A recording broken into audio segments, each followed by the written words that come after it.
မင်္ဂလာပါကျွန်တော်နေပညာ channel လေးကနေပြန်လည်ပြီးတော့ကြိုဆိုလိုက်ပါတယ်ဒီနေ့ကျွန်တော်ပြောပြပေးခြင်းတဲ့အကြောင်းအရာလေးကတော့ Google Play Service Original မှာပါဝင်တဲ့ Xiaomi Redmi China version နေမှာပေါ့နော် application တွေ install ဆွဲတဲ့အခါမှာ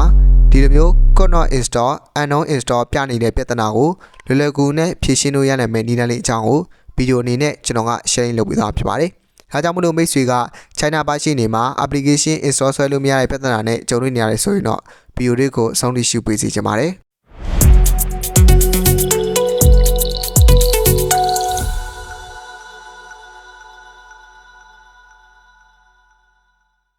ပထမဆုံးနံပါတ်1အနေနဲ့ကျွန်တော်ကဒီ Google Play Service Original မှာပါဝင်တဲ့ Xiaomi China version ပေါ့နော် China phone တစ်လုံးနဲ့အရင်ဆုံးတွားလိုက်ပါမယ်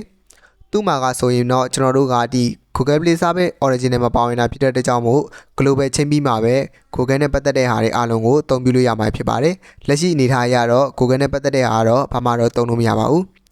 အရင်ဆုံးကျွန်တော်တို့ကဒီ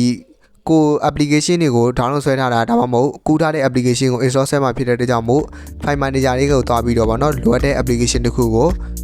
install မောင်းကြည့်ပါမယ် install ကိုနှိပ်ပြီးတော့မောင်းကြည့်လိုက်တဲ့အခါမှာဆိုရင်ကျွန်တော်တို့က install ဆွဲလိုက်တဲ့အခါမှာဆိုရင်ဗောနော်ကျွန်တော်တို့ကသူက could not install -28 ဆိုပြီးတော့ပြနေတယ်ဗောနော်ဒီလိုမျိုးချင်းနေမျိုးကတော့ကျွန်တော် China user တွေဆိုရင်တော့ကြုံတွေ့နေရအများတန်းကြုံတွေ့နေရမှာဖြစ်ပါတယ်ဒီမှာဆိုရင်ကျွန်တော်တို့ကဒီ could not install မပြတော့ပေမဲ့လည်းကျွန်တော်တို့ကို internet ချိန်ခိုင်းတယ် internet ချိန်ပြီးတော့ဆွဲလိုက်တဲ့အခါမှာလည်းအဆင်မပြေဘူးပေါ့နော် internet ပိတ်ပြီးတော့ကျွန်တော်တို့ကပြန်ပြီးတော့တစ်ချက်ဆွဲကြည့်လိုက်တဲ့အခါမှာလည်းကျွန်တော်တို့ကိုဒီလိုမျိုး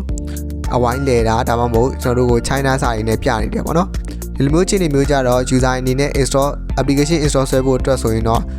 အားလုံးကိုရှောက်ပြီးတော့ဝင်ရတာဖြစ်တဲ့ကြောင့်မို့အဆင်မပြေဘူးပေါ့နော်ဘာမှလုပ်လို့မရတော့ဘူးပေါ့နော် try again နေလည်းနေလို့မရတော့ဘူးဒီလိုမျိုးမှနေရှက်နေတယ်ပေါ့နော်ဒီလိုမျိုးချင်းနေမျိုးမှဆိုရင်တော့ကျွန်တော်တို့ကအရင်ဆုံးဒီကောင်တွေကိုဖြည့်ရှင်းမှဖြစ်တဲ့ကြောင့်မို့ကျွန်တော်တို့ရဲ့ဖုန်း setting တွေကိုကျွန်တော်တို့ကအရင်ဆုံးတွားလိုက်ပါမယ်ဆိုင်ရနေထည့်ပေးလိုက်တာတော့အဆင်ပြေပေမဲ့ကိုယ့်ဘာကို install ဆွဲတဲ့အခါမှာတော့ဒီလိုမျိုးကြုံနေရတာပေါ့နော်ဒီလိုမျိုး install ဆွဲလို့မရဘူး setting တွေကိုကျွန်တော်တို့ကတွားလိုက်မယ်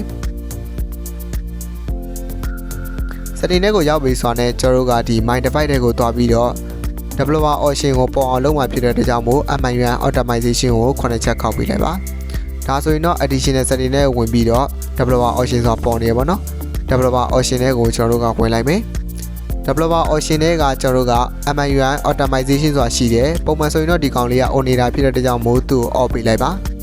MIUI optimization ကို off ပြီးတော့ခုနက install ဆွဲလို့မရတဲ့ application တစ်ခုကိုကျွန်တော်တို့က install ဆွဲကြည့်ပါမယ် Fiber ကိုကျွန်တော်တို့က install ဆွဲတဲ့အခါမှာဆိုရင်တော့ခုနကလို could not install တွေပါတယ်မပြတော့ဘူးเนาะပုံမှန်အတိုင်းကျွန်တော်တို့လိုချင်တဲ့ application တွေကိုလွယ်လွယ်ကူကူနဲ့ install ဆွဲလို့ရမှာဖြစ်ပါတယ်ဒီ link လေးကိုတော့ကျွန်တော်တို့ဒီ Xiaomi China phone တွေမှာရော global phone တွေမှာပေါ့เนาะဒီ link လေးကိုအသုံးပြုလို့ရမှာဖြစ်ပါတယ်မှတ်ချက်အနေနဲ့ကျွန်တော်တခုပြောချင်တာအကြောင်းအရာလေးကတော့ကျွန်တော်တို့ကလိုချင်တဲ့ application တွေအားလုံးကို install ဆွဲပြီးတဲ့အခါမှာဆိုရင်တော့ MIUI optimization ကိုသူ့ရဲ့ normal အတိုင်းပြန် on ပေးဖို့တော့လိုပါမယ်ဗျာပြန်မ on တဲ့အခါမှာဆိုရင်ကျွန်တော်တို့ဒီ